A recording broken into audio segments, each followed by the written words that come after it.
Buenas tardes a todas, a todos. Pues estamos hoy, martes 12 de agosto de 2025, con esta interesante mesa de análisis sobre un tema, pues creo que un poco luego, no desconocido, ¿no? Porque sabemos que está la arqueología, pero no sabemos luego qué onda con eso.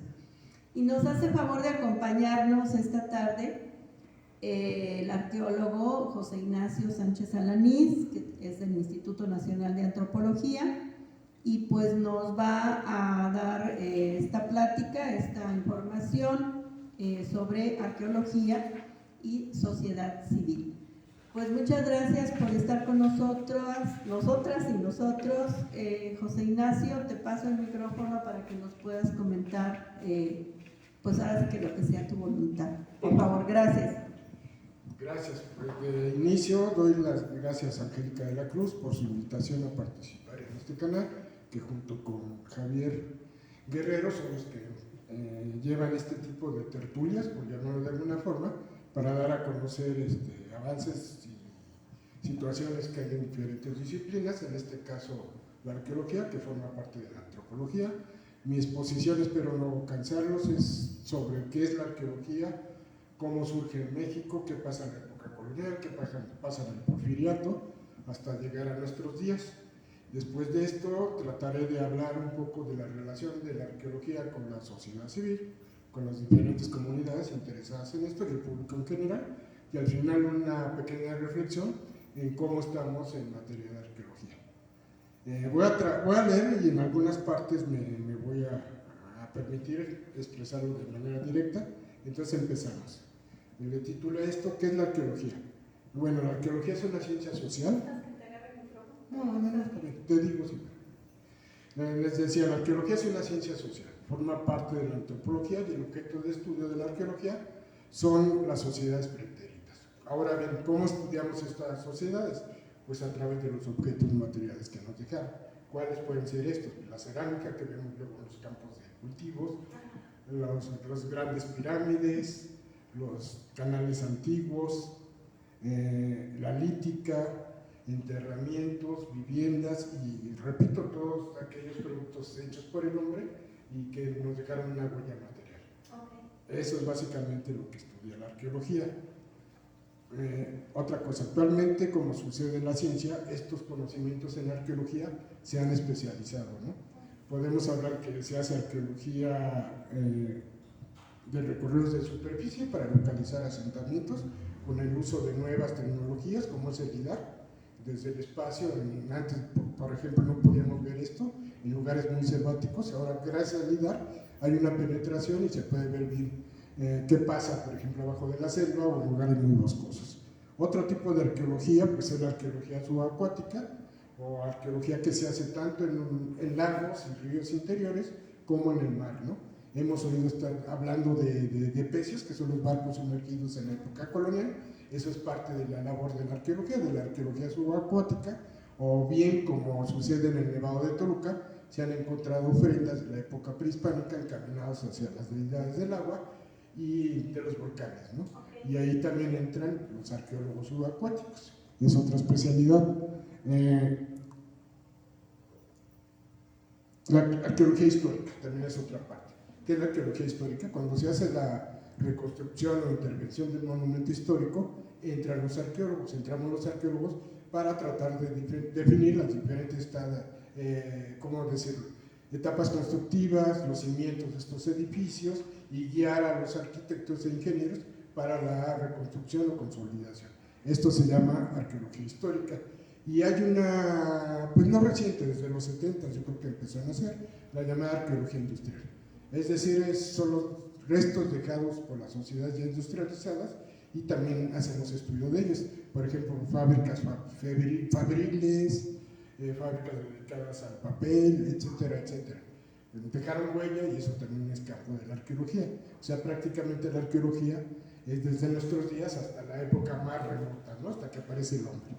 Su campo es muy vasto, por eso hay tantas especialidades, digamos, ¿no?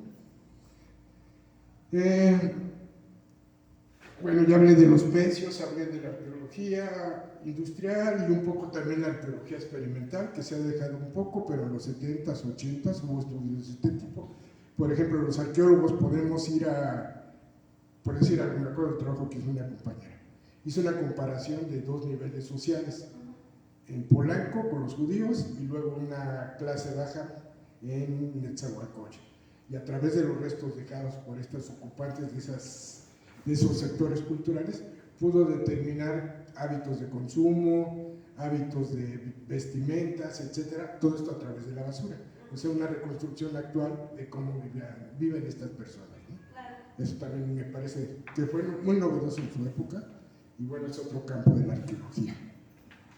Ahora viene una pregunta: ¿por qué es esto? ¿Por qué arqueología? En un país como México, el conocimiento de las sociedades que nos precedieron resulta fundamental.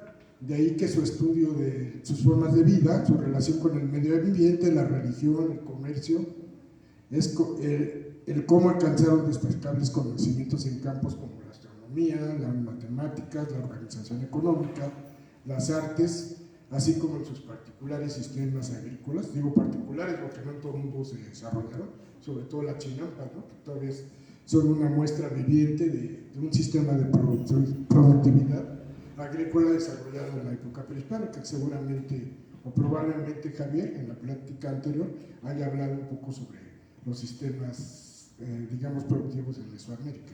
Sí. Entonces, pues qué bueno que lo redondeamos.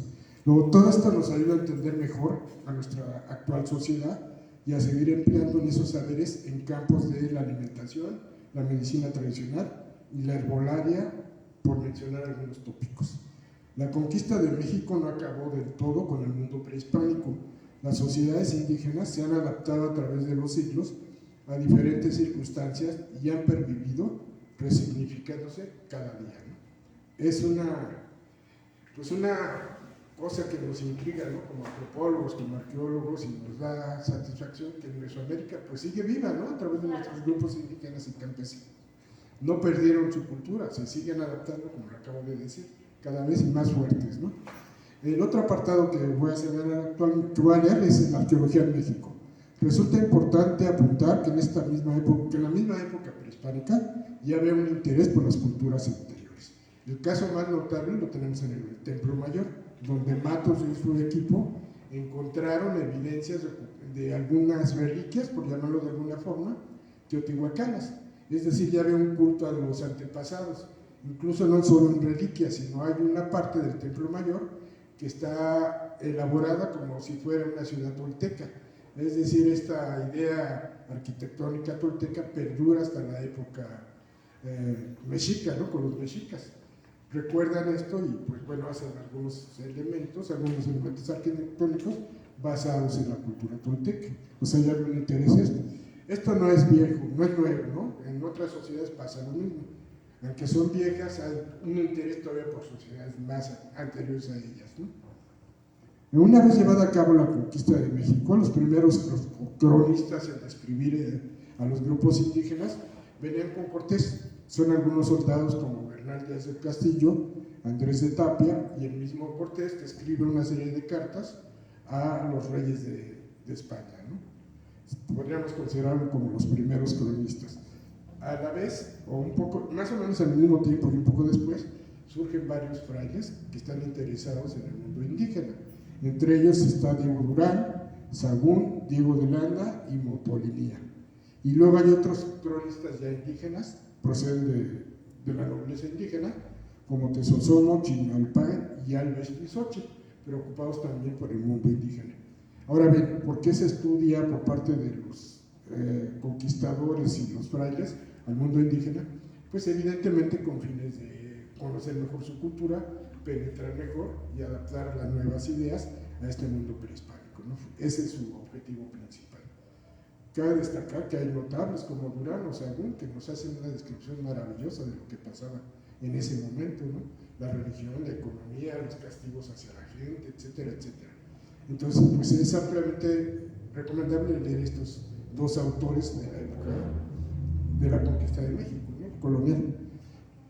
Luego, una vez llevada a cabo la conquista de México, ya señalé, estos cronistas fueron importantes. Durante el barroco mexicano, es decir, siglo XVII, XVIII, pues los criollos empiezan a tener una notable importancia.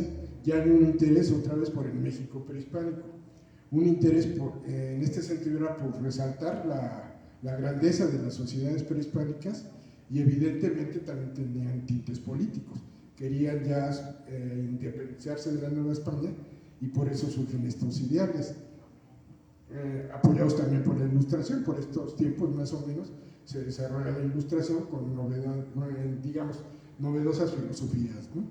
Y una cuestión más abierta, ¿no? Entonces esto es retomado por los criollos de la Nueva España. Entre ellos podemos destacar a Lorenzo Boturini y Carlos de Sigüenza y Góngora, que se preocuparon por recuperar una serie de códices y escritos de la época colonial y colonial temprana. Podemos decir que son de los primeros recopiladores de documentos indígenas, que lo hicieron ya de manera sistemática, ¿no? Y con fines de estudio.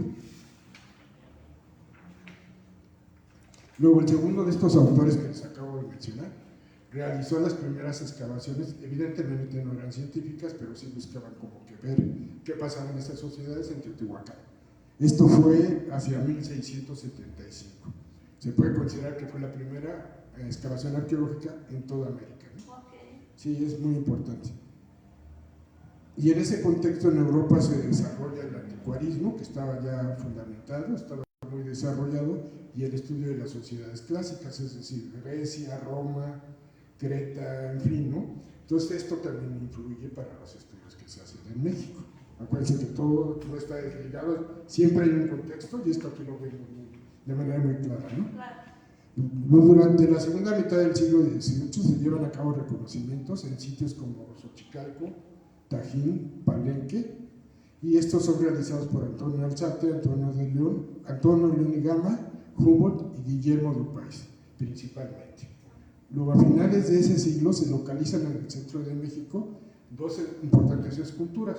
Una de ellas estaba en la catedral, la Piedra del Sol y la Coatlicue. En ese momento marcaron como si hubiera redes sociales, pues bueno, hubiera tenido como 2 millones de likes, ¿no? Seguramente. Fueron muy importantes y despertaron el interés por la arqueología en México. Si bien no son estudios netamente arqueológicos en sentido estricto, sí contribuyen al incipiente nacimiento de la arqueología, ¿no? En el siglo XIX hay un interés de diversos viajeros y científicos por entender el México prehispánico. Entre ellos destacan Stephens y Catterbock, que hicieron un valioso reconocimiento y dibujos y fotografías. Se emplea la fotografía en la arqueología, podemos decir que son de los pioneros en el área maya, ¿no? En sitios como Copán, Palenque, Chichén, etc. Publican una obra muy interesante a nivel de los dibujos que presentan ahí, y se puede considerar también como un clásico dentro de la literatura arqueológica, ¿no? Durante la presidencia, ahora nos brincamos a Benito Juárez, ya la independencia, la Sociedad Mexicana de Geografía y Estadística fue la encargada de vigilar los sitios y monumentos arqueológicos. Sin embargo, es a fines del siglo XIX e inicios del XX que la arqueología en México empieza a desarrollarse. Y en esto, un papel muy importante lo jugó el Museo Nacional de Arqueología, Historia y Etnografía, inaugurado en 1825, que en sus puertas albergó a investigadores muy notables, como Jesús Galindo y Villa, Ramón Mena, Nicolás León, Germán Beyer y Andrés Medina Enríquez, y el mismo Manuel Gamia, del cual hablaremos adelante. Después de esto, en el Porfiriato, se crea la Comisión General de Monumentos para la custodia y exploración de los monumentos arqueológicos, obviamente, y ella dependía de la Secretaría de Fomento, Colonización e Instrucción Pública. El arqueólogo que se le ha llamado número 1 del Porfiriato fue Leopoldo Batres.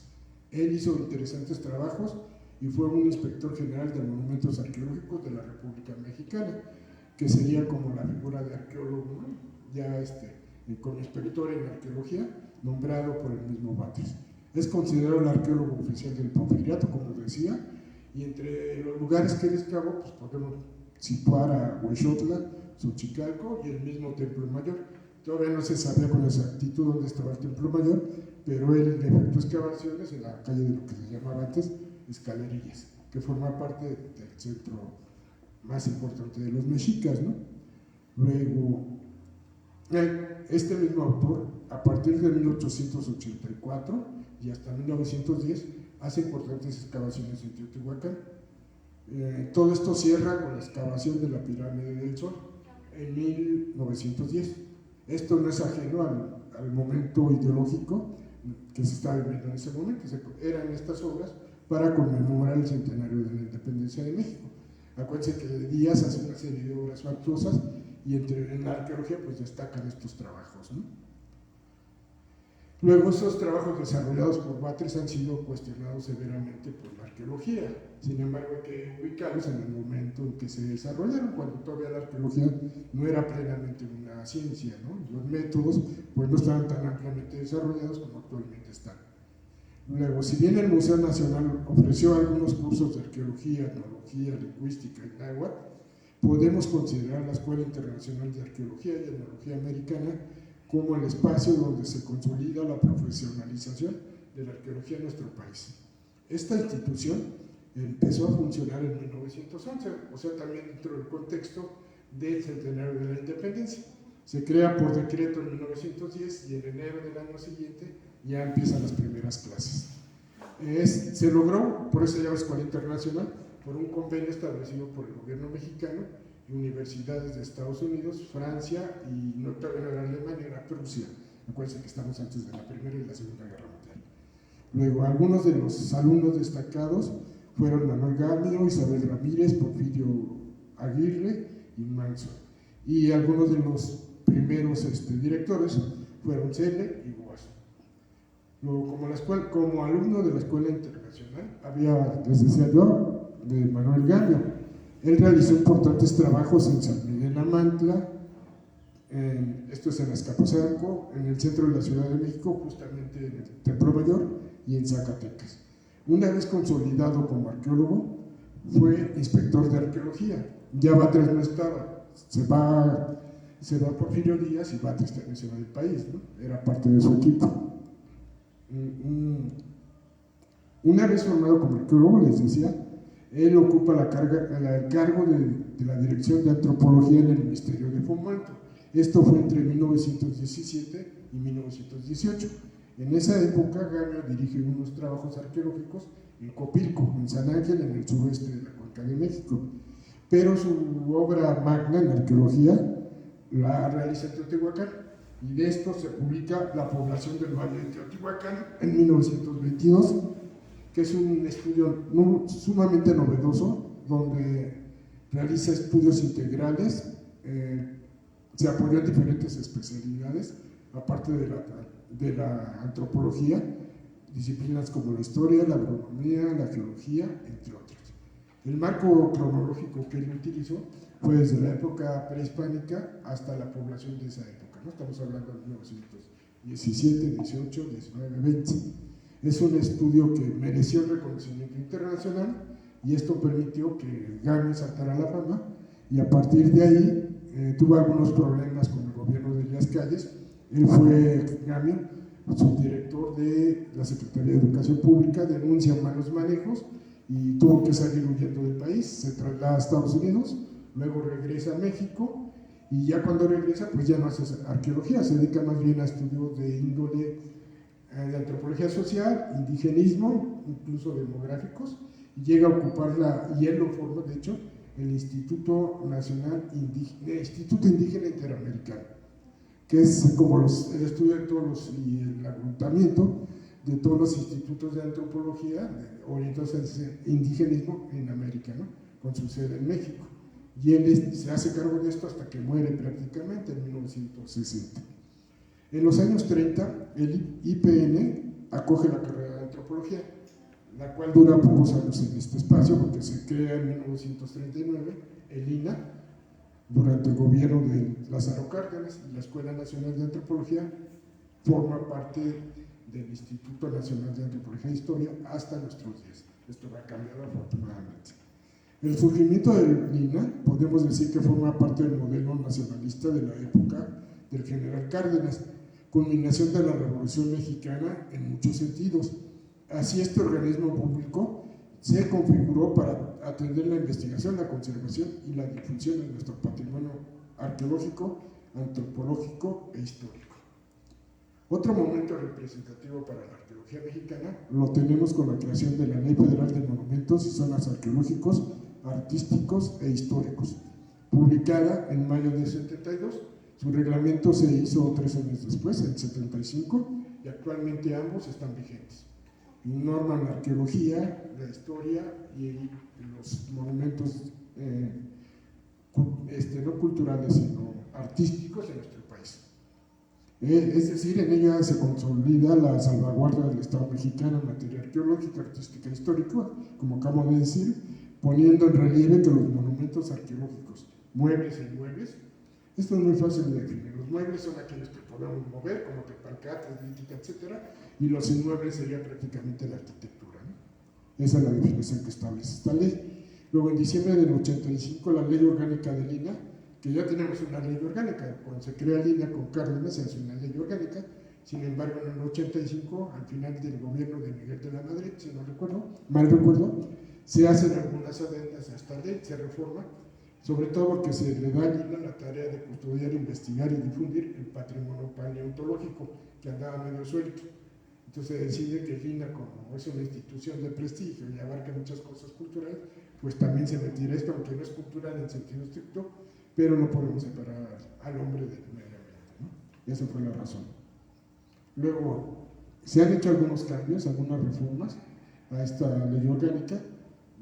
La última fue en 2015 con la creación de la Secretaría de Cultura. Antes dependíamos, como dije antes, de la SED, y al crearse la Secretaría de Cultura, pues bueno, se tienen que hacer arreglos, y el INA, el INVAL, el Radio Educación y otras instituciones dedicadas a la cultura pasan a formar ahora parte de la Secretaría de Cultura, ¿no? Luego aquí viene uno de los temas centrales de esta plática: arqueología y sociedad civil. La arqueología per se ha sido una disciplina que ha llamado la atención del público en general a través del tiempo.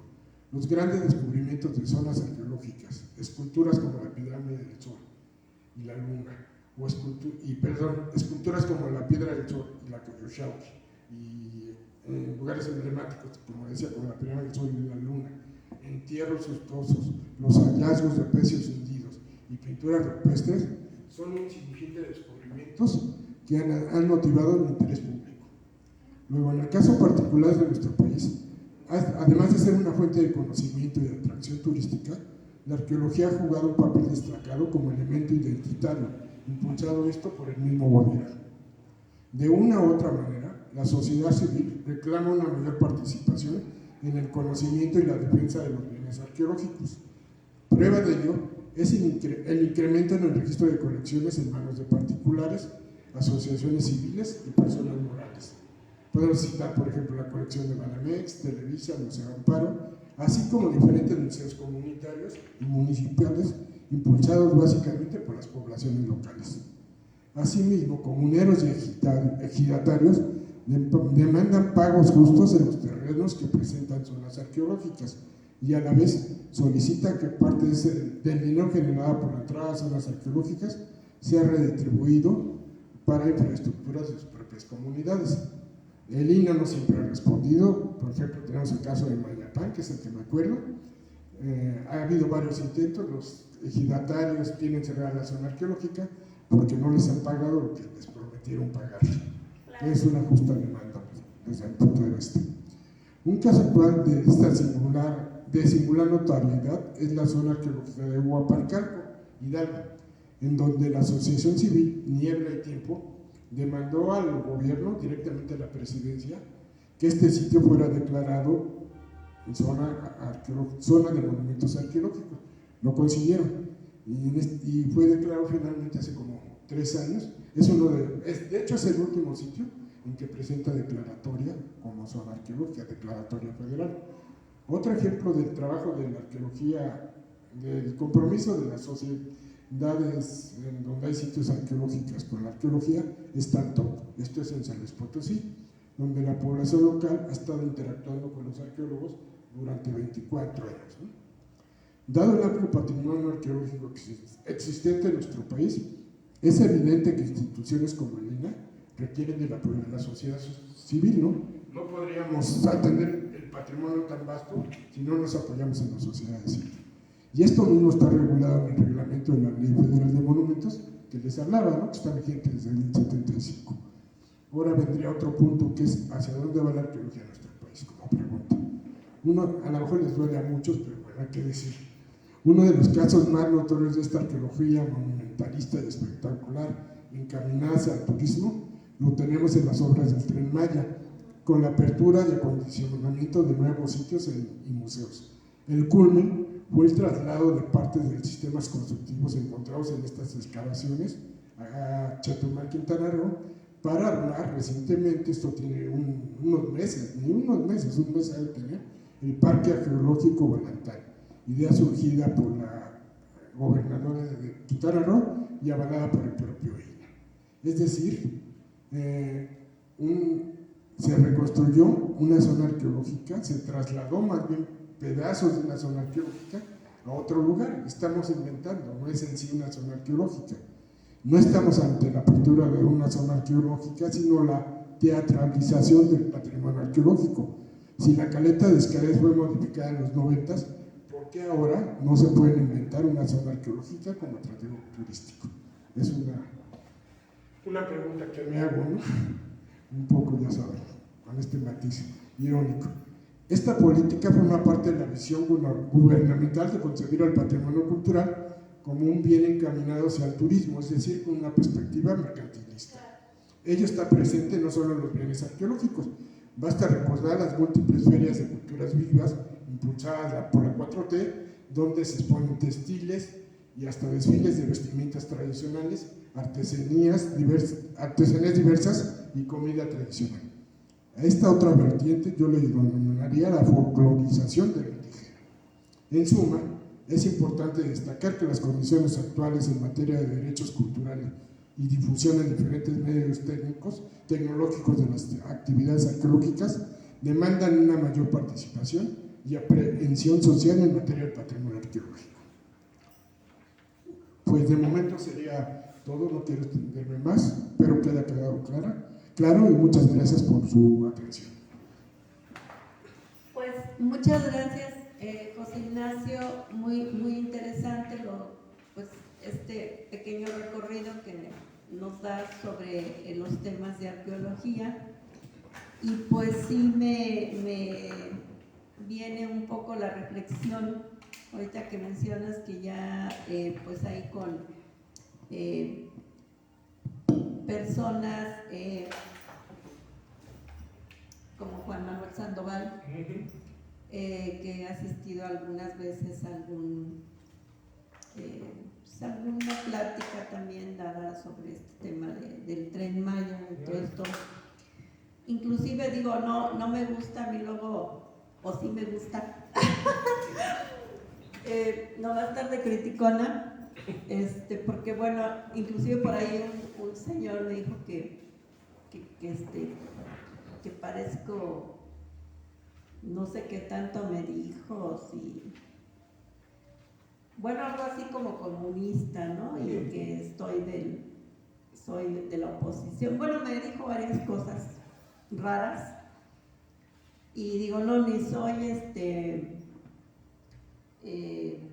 leninista, no sé qué tanto me dijo, ni soy de la oposición ni nada, pero pues sí, luego hay cosas que pues uno no puede evitar, ¿verdad? Que te vengan como preguntas o te llame la atención.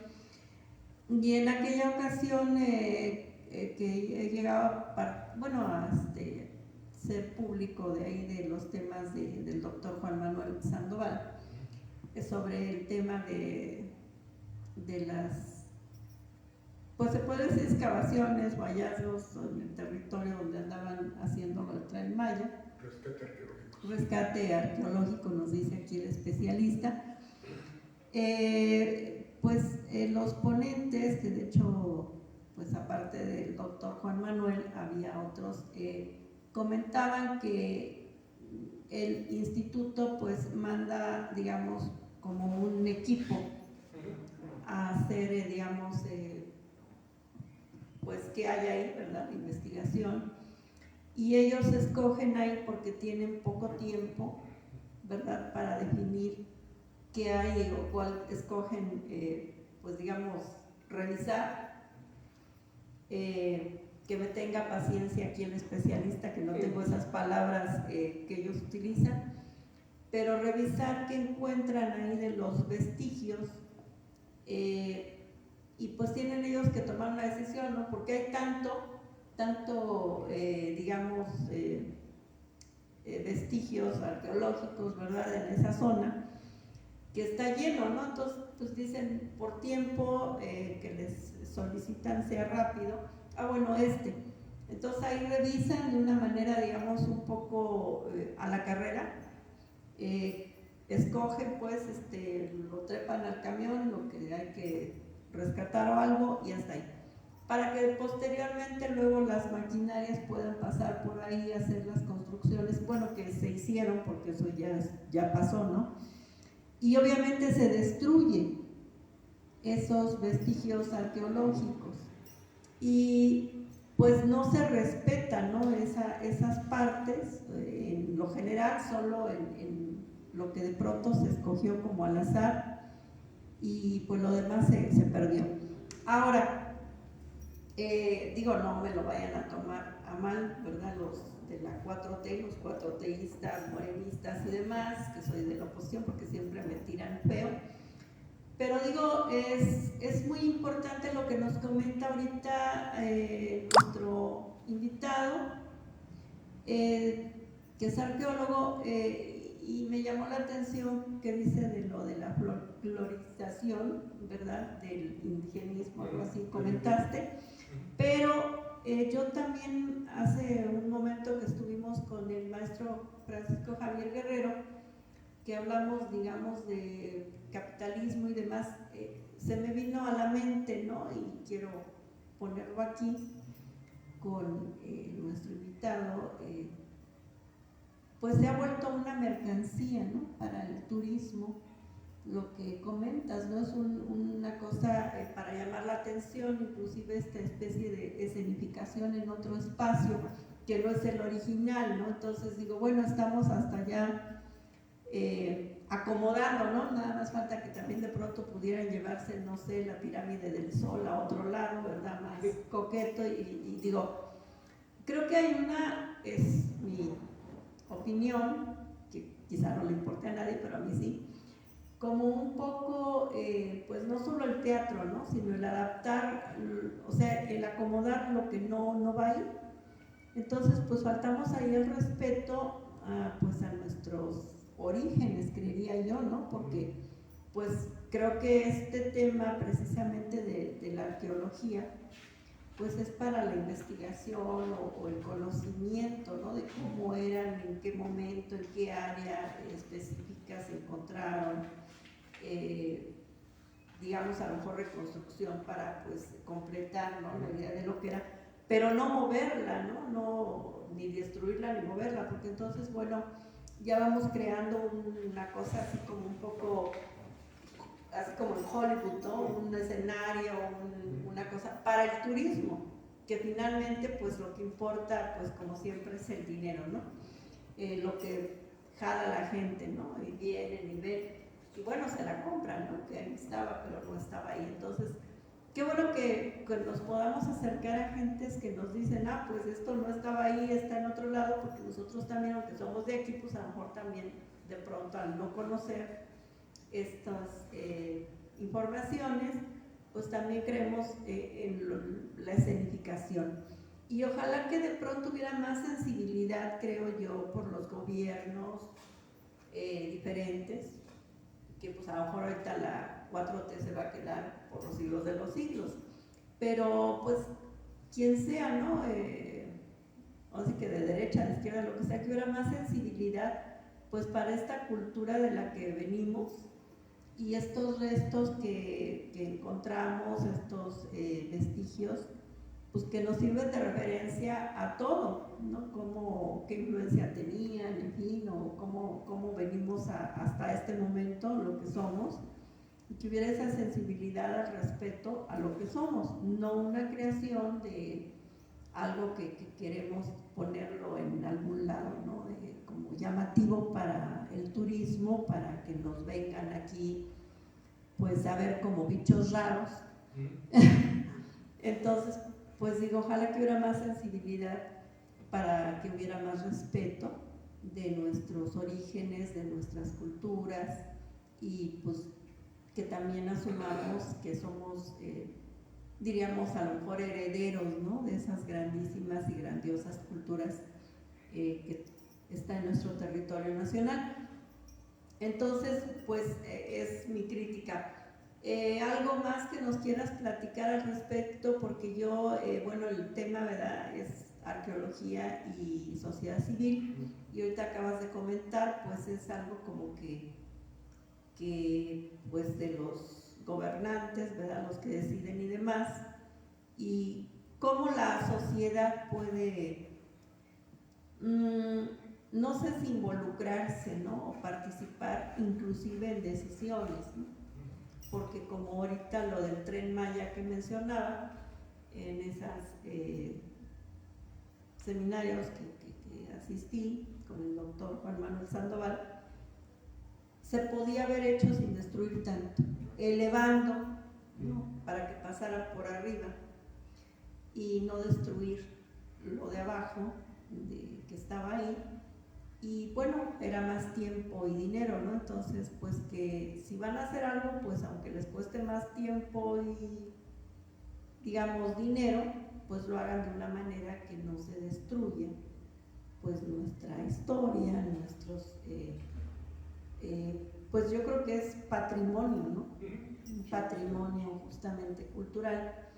Y pues en afán de decir, no, pues en mi sexenio, así yo lo entrego, así como el famoso también periodo de nuestro flamante Marcelo Ebrard, la línea 12, ¿no?, que también, wow, por andar haciendo las cosas a que les convenga lo económico y el tiempo y demás, pues luego se hacen malas cosas. Entonces ojalá que hubiera esa protección a un patrimonio que no solo debe servir para el turismo como mercancía, como atractivo nada más, sino como un respeto que deberíamos tener a nuestros orígenes. Por favor, José Ignacio, no sé qué más nos quieras platicar, como la sociedad, cómo podríamos nosotros, si es que se puede, ¿tú crees algún día tener alguna injerencia en ese tipo de decisiones? No lo creo sinceramente, pero bueno, a ver qué nos dice aquí nuestro especialista, por favor.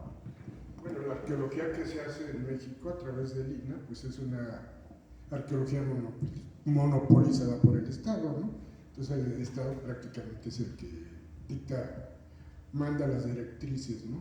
Pero esto no quiere decir que no trabaje la sociedad civil en beneficio de las mismas comunidades, en beneficio de esta herencia que justamente acabas de decir, que tenemos, ¿no? La cultura es una herencia y hay que preservarla. México es de los pocos países a nivel mundial, digamos, prístimos en el origen cultural.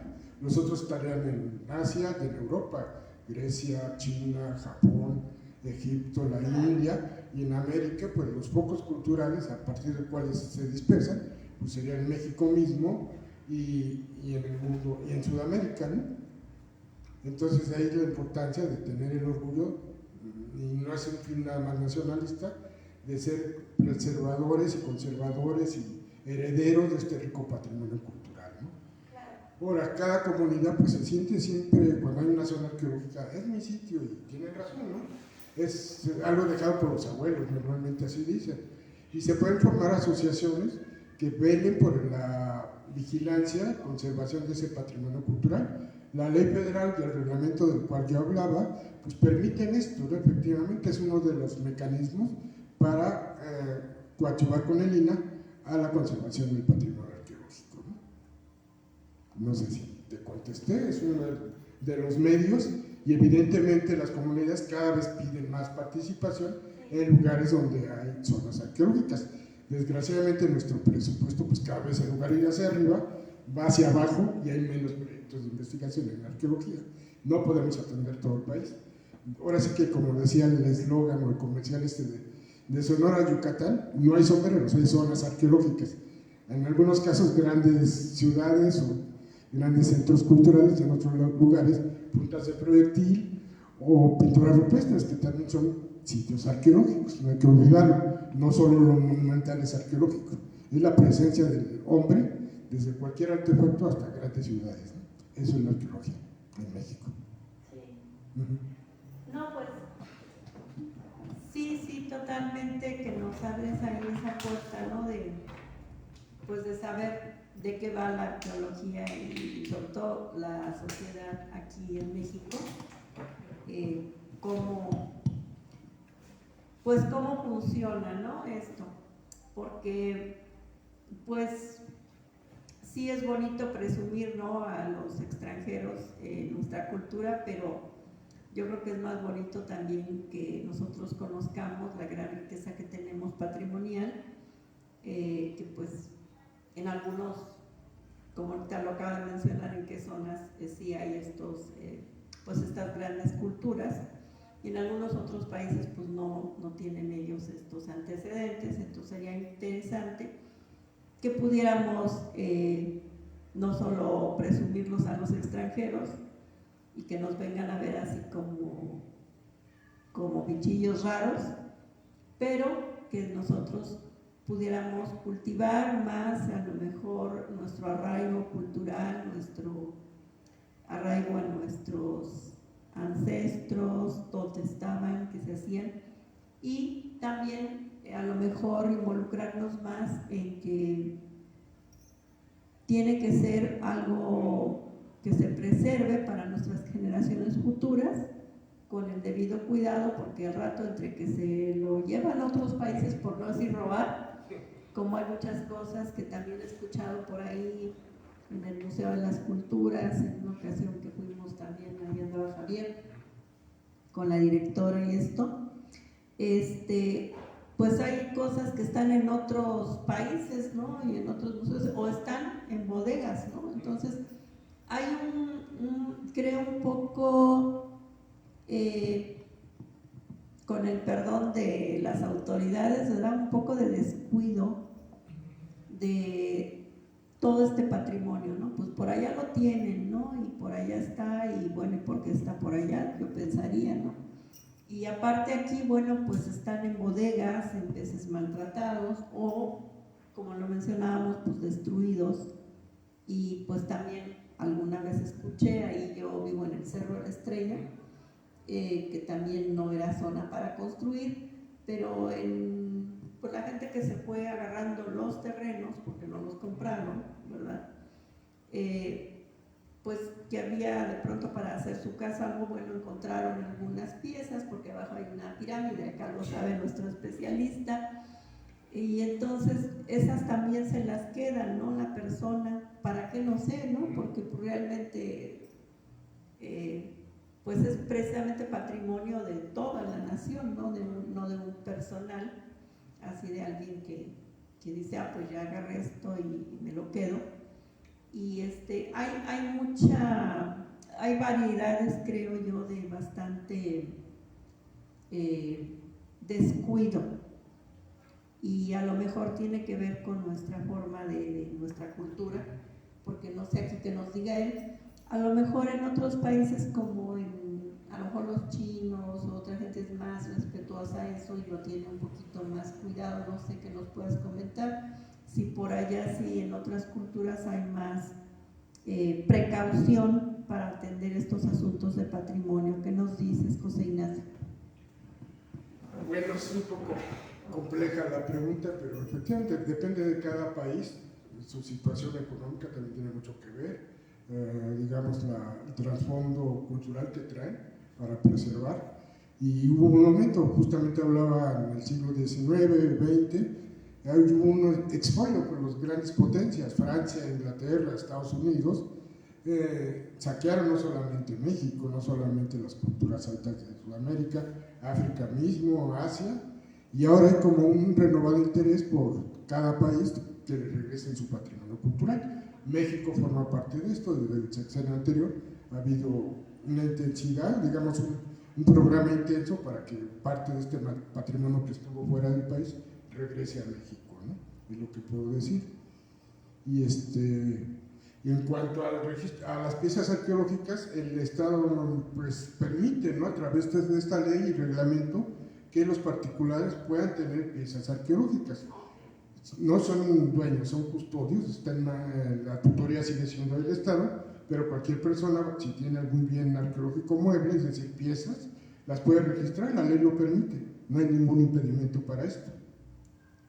Y es muy fácil el trámite y se hace justamente en una oficina, una dependencia que se llama Dirección de Registro Arqueológico. Ahí se hace este trámite y se registran las piezas, ¿no? Tanto a particulares como a asociaciones civiles, ¿no? Pueden ser museos, no sé, algún fondo de alguna institución grande, etc. ¿Y los pueden vender así como la gente que está cerca como los del Tren Maya los tienen y pasan los turistas, los pueden vender? No, por supuesto que no, son bienes propiedad de la nación, no se pueden enajenar de ninguna forma. El dueño es de la nación, somos los mexicanos, no se pueden comercializar de ninguna forma. Hay sanciones que marca la misma ley y el reglamento que les hablaba. No se pueden vender. Ok. Bueno, pues algo más que nos quieras... Pues lo del Tren Maya, un poco para clarificar, efectivamente es un tipo de arqueología, los salvamentos y rescates, es una modalidad que se hace cuando se construye una gran obra de infraestructura, tanto civil como pública. Tiene que intervenir el INAH a través de este tipo de proyectos para tratar de recuperar lo mayor posible que pudiera haber y no hubiera tanta afectación en el patrimonio arqueológico. Desgraciadamente, pues ya se ha dicho mucho del Tren Maya, no voy a profundizar mucho, pero fue una obra que a lo mejor hacía falta, yo lo dudo todavía, habiendo ya un tren, se pudo haber restablecido y no afectar la selva ni vestigios arqueológicos, pues ya se llevó a cabo, pero evidentemente no contó con el tiempo suficiente para haber hecho mejor las cosas arqueológicas. A lo mejor técnicamente no fue mal, pero no se tuvo el tiempo necesario para haber hecho una investigación más completa. Pues entonces nada más recordarles que estamos en su canal Sig Tertulias, que esperamos se suscriban, y pues como ya lo hicimos hace un rato con el maestro Javier Guerrero, hoy estamos en esta nueva versión de darle una pequeña constancia de reconocimiento de participación a nuestros invitados.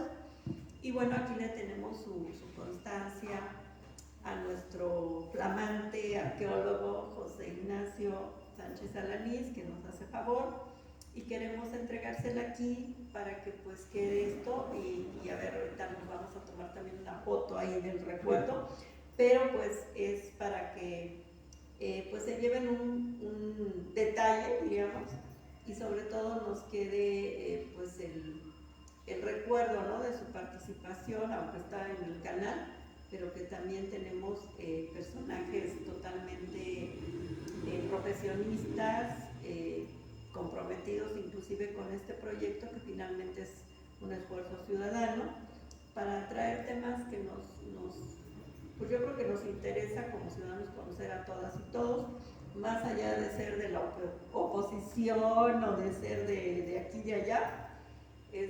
Pues nos interesa como ciudadanos tener cierta idea de las cosas, no es que sea una escuela, pero sí creo que es como cultura general, ¿no? Pues muchas gracias. Gracias a ustedes. Aquí, y sobre todo el agradecimiento a estos hermosos seres humanos que siempre nos visitan, que son gente muy sensible para los temas, pues para lo humilde de este canal, el esfuerzo, y que nos brindan su tiempo, su atención de venir y pues acompañarnos con estos temas que se nos van dando. Te dejo el micrófono para que des unas palabritas y voy a apagar allá, por favor. Pues gracias por su atención, por su visita, y agradecemos a Angélica nuevamente que nos haya invitado, y esperemos que tenga pláticas muy interesantes con otros invitados a mediano y a largo plazo. Gracias y estamos en contacto.